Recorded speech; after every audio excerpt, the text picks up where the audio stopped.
then white people are going to have to start their own civil rights movement because things have gotten way too woke. Hi, this is Alonzo Bodden with another Rebel HQ TYT video, and white people's civil rights are under attack. I had no idea. Let's watch. And if things don't change and if people keep getting kicked out of multicultural centers or stop from getting jobs just because of their skin color, then white people are going to have to start their own civil rights movement because things have gotten way too woke and just toxic all across the board.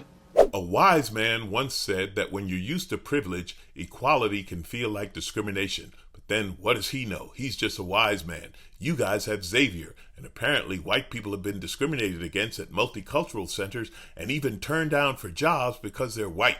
So Xavier, maybe you're right. Maybe white people do need a civil rights movement. They got to battle this woke somehow.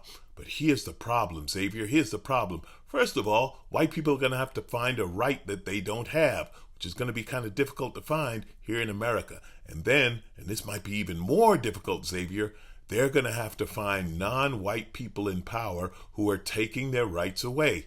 It's going to be a tough movement, Xavier, but they're lucky to have you on board. You and Clarence Thomas should spearhead the effort. But hey, you want effort? Let's go to Charlie Kirk. He's got a whole different fight on his hands. What's up, Charlie? The U.S. Census Bureau, or the agency under the Secretary of Commerce, is debating whether or not to add a question to blacks of, are you a descendant of slaves? This is a precursor to reparations.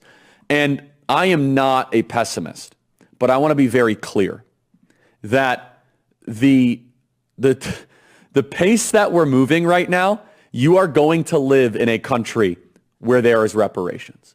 Well, Charlie, you say only a pessimist would see reparations in the future, so that tells me a lot about you. But I will give you this fun fact, Charlie, and it might make you happy. Black people pay taxes. That's right. So if there are reparations that come from the federal government, black people will sort of be paying partially of their own, you know? You're going to live in a country where white people are going to be forced to give money to black people for something you did not do, for something you are not connected to, just because you look like somebody who did something bad.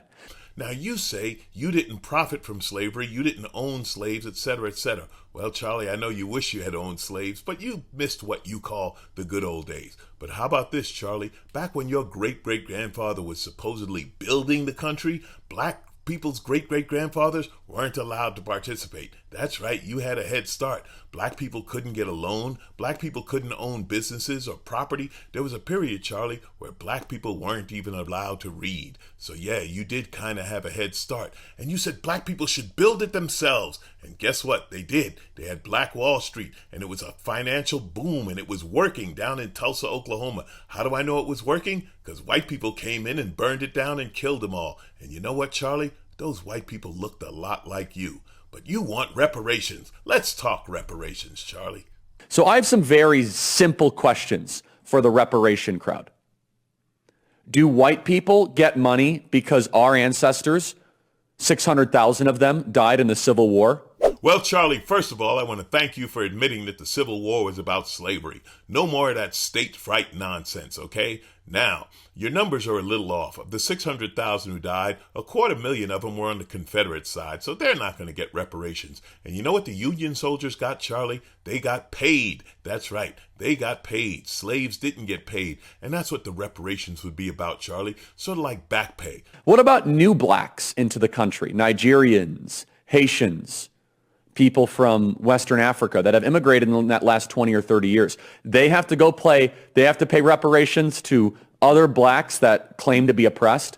Now you're worried about black immigrants coming to this country. Well, guess what, Charlie? I told you this already. Black people pay taxes, including black immigrants. So yeah, I guess some of their money would go to reparations. But once they were mistreated like good old American blacks by people like you, well, I think they'd understand. By the way, Charlie, what's this a black nonsense, huh? Does it hurt you that much to say a black person? You know what, Charlie? I suspect that when you're in the presence of a black person, you don't try any of that. You're a black nonsense. You know why? Because you're not crazy. Well, you are, but you ain't that crazy, are you, Charlie?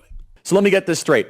It is evil and racist to ask a black to go show ID when you vote, but somehow you're going to be able to have a black show all of the paperwork that they're the descendant of slaves?